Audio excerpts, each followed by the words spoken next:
안녕하세요. 오늘 PT 진행을 맡은 영등포문화재단 한가람입니다.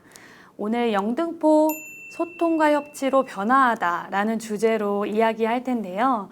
저는 2개월 입사자이기 때문에 전문가를 모시고 이야기 나누겠습니다. 안녕하세요. 영등포의 박정호입니다.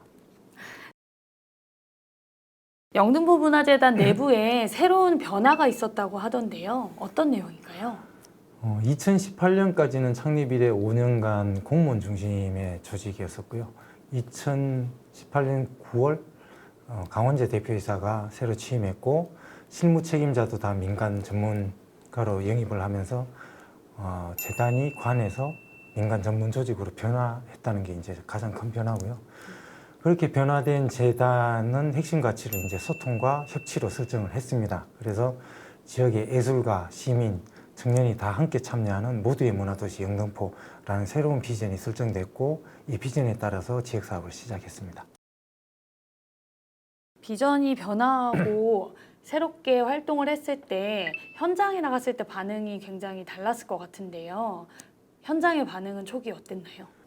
일단 현장에 발로 뛰는 그런 행정을 저희들은 좀 지향을 했었는데 현장에서의 반응은 재단을 공무원 조직으로 잘못 알고 네. 있기도 했고 왜 이렇게 현장으로 나와서 뭘 하겠다는 이야기를 하는지 본인들이 여기에 성과에 동원되는 그런 건 아닌지에 대한 의구심과 경계심이 좀 있었던 것 같아요. 네, 그런 의구심과 경계심이 다 하나의 어려움이었을 텐데 그 어려움을 어떻게 이겨내셨나요? 결국은 진정성인 것 같고요. 그리고 계속 현장으로 나가고 이야기하고 또 초대하고 같이 영등포문화재단은 협력 사업으로 협력 파트너로 앞으로도 계속 지속하겠다는 강한 의지를 계속 이제 말씀드렸고 그 중에 지역의 작은 제안들 실천이 가능한 제안들은 먼저 시범 사업을 하면서 이제 지역 문화계에 있어서 참여를 했고요 실제로 그러면서 이게 실제 같이 갈 수 있는 건가라는 조금의 기대감 반은 아직 의구심이 있었지만 기대감이 조금 있으면서 그렇게 한 걸음 한 걸음 좀 진전이 됐던 것 같습니다. 그 결과로 다양한 협의체와 거버넌스가 구축되었고 현재까지 운영되고 있습니다. 네, 그 한 가지 한 가지 지난한 과정을 거쳐서 여러 가지가 만들어졌을 것 같은데 대표적인 사례 하나만 꼽아주세요. 네, 물레창작촌에서 2019년 처음으로 물레마을예술인회의가 출범했고요. 물레마을예술인회의와 재단이 함께 연대해서 물레창작촌 예술제를 시작했습니다. 이 예술제는 지역의 예술과 전시공간이 연대된 처음 이루어진 예술제였고요. 그 성과가 다들 인정이 돼서 올해는 물레동을 넘어서 영등포역, 그리고 양평동, 윤회원 아트페어 이렇게 2020 영등포 네트워크 예술제로 확장되어서 운영되고 있습니다. 네, 이때 함께한 물레창작촌 예술가와 영등포 공유원탁회의 공동운영위원장 이야기 보고 오겠습니다. 물레예술공장에 운영위원회라는 것이 있었어요. 그런데 그것이 어느 순간 와해가 되고 그런 와중에 재단이 들어오면서 문화적 교류와 연대 활동에 대해서 의식 있는 분들이 모여서 문화예술인 마을이 출범이 되었습니다. 그전만 해도 이제 영등포는 문화적 불모지라고 불리던 그런 곳이었고 그런데 영등포 문화재단에서 적극적으로 개입을 하면서 거의 천지개벽에 가까운 수준으로 영등포의 문화예술 단체들이 네트워크하고 활동이 뭐 10배 이상, 뭐 100배 이상 이렇게 더 확장된 것 같아요. 네, 지역과 함께 하면서 변화한 영등포의 이야기를 조금 더 듣고 싶은데요. 어떤 이야기가 있을까요? 네, 2019년 처음으로 영등포 산책자라는 타이틀로 해서 청년 문화예술랩이 시작됐습니다. 네. 5개의 청년 그룹이 활동하고 있고 이 그룹 대표들이 청년 반상회란 모임으로 재단과 함께 거버넌스에 참여하고 있고요. 모임에서 제안되는 정책 사업들은 영등포 문화재단에 반영할 예정이고요. 또 시민기획단이 처음 구성됐었는데 생활예술 동아리 대표들로 거버넌스 25 시민기획단이라는 단체를 만들었었고요. 이 단체에서 워크숍이나 예술제를 재단과 함께 공동 기획하고 운영하면서 참여했었던 동아리 대표, 동아리 팀원들 이분들의 만족도가 상당히 높았고요. 앞으로도 그래서 아마 계속 거버넌스 체제로 이 사업은 지속될 것 같습니다. 네, 청년과 시민이 함께한 이야기들 잘 들었고요. 여의도 봄꽃축제 재단의 큰 행사로 알고 있는데 이 행사도 굉장히 크게 바뀌었다고 들었습니다. 어떤 게 바뀌었나요? 2003년 처음 시작된 이래로 한 14년 동안 모든 축제가 벚꽃길에서 이루어졌었어요. 무대, 체험 부스, 공연.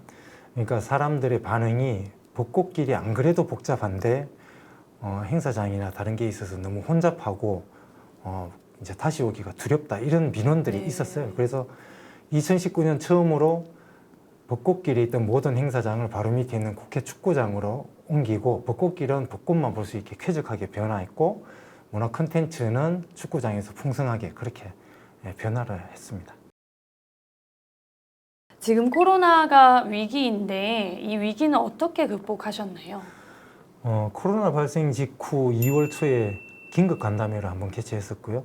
지역에 다양한 사례들이 있을 것 같아서 온라인 피해 사례 접수도 했고 그 결과 바탕으로 3월 초에 지역 문학의 긴급 간담회를 2차로 또 개최했습니다. 거기에서 나온 지역의 의견들을 받아서 코로나로 취소된 봄꽃축제 예산 3억을 코로나 긴급 지원 사업으로 전환하기로 결정했습니다. 그렇게 해서 아마 전국 최초로 네. 코로나 지원 사업을 재단에서 실행을 했고요. 네. 그게 문화예술인 창작 지원, 그리고 대출 보증 지원, 아트뱅크 세 가지 사업을 기획해서 지금 순차적으로 진행하고 있습니다. 네. 창작 지원 사업은 파격 행정이라는 말도 있던데 이건 어떤 얘기인가요? 실제 예술 현장에서 요구했었던 게 임대료와 임금인데 기존 행정에서는 인정되지 않았던 항목이었습니다. 근데 지금 상황은 코로나 위기에 지역 문화 생태계 지속이 일단은 가장 우선이라고 봐서 임금비나 임대료도 인정했고 사업비도 무정산으로 지원하고 결과보고만 받는 걸로 그렇게 이제 사업을 실행했고요. 지역 예술가들은 좀 위기 극복에 좀 디딤돌이 됐다는 의견이 있고 한 1000여 명의 지역 예술가가 발굴되는 효과도 있었습니다. 네. 그 예술인 대출 보증 지원 사업도 눈에 띄는 것 중에 하나인데 이건 어떻게 진행됐는지 궁금합니다. 재단과 지역에 있는 대림동 새마을 금고가 MOU를 맺고 재단이 예술인에 대해서 보증을 하면 새마을 금고가 지원해주는 그래서 사회적 재난에 공공과 금융이 결합한 네. 새로운 모델로 평가받고 있다고 이야기 드렸습니다. 네. 그러면 마지막으로 진행되는 아트뱅크 사업은 어떻게 진행되고 있나요? 영등포에는 보면 예술가의 한 절반 이상이 미술 작가들이 많은데요. 아트뱅크 사업은 예술가와 시민을 잇는 사업인데 주민자치센터, 전철역 같은 공간에 작가의 작품을 전시하고 설치해서 예술가들한테는 한 70여 명에게 일자리 창출의 기회를 그리고 시민들은 생활 속에서 예술을 즐길 수 있는 그렇게 시민과 예술가를 잇는 사업입니다. 네. 재단의 앞으로의 행보가 더욱더 기대되는데요. 다음은 어떻게 생각하면 될까요? 개인에서 이웃으로, 이웃에서 마을로, 마을에서 지역으로, 지역에서 외부로 네. 그렇게 열린 이웃 영등포를 지향합니다. 네. 열린 이웃 영등포에 함께할 수 있도록 노력하겠습니다. 네, 지난 8월 16일 지역 예술계 온라인 세미나 이야기가 있었습니다. 이 부분 함께 보시고 마무리하도록 하겠습니다. 감사합니다. 감사합니다. 그 현장에서 같이 뛰고 고민하고 그리고 어떻게 지원을 해줄까 이렇게 찾아다니는 영등포 문화재단하고 그 팀원들 감사 말씀 드리면서 정리하고 싶어요. 그분들은 와서 서류 심사하고 체킹해서 빠꾸시키는 게 아니라 현장에서 같이 예술과 함께 움직이는 행정 팀들이거든요.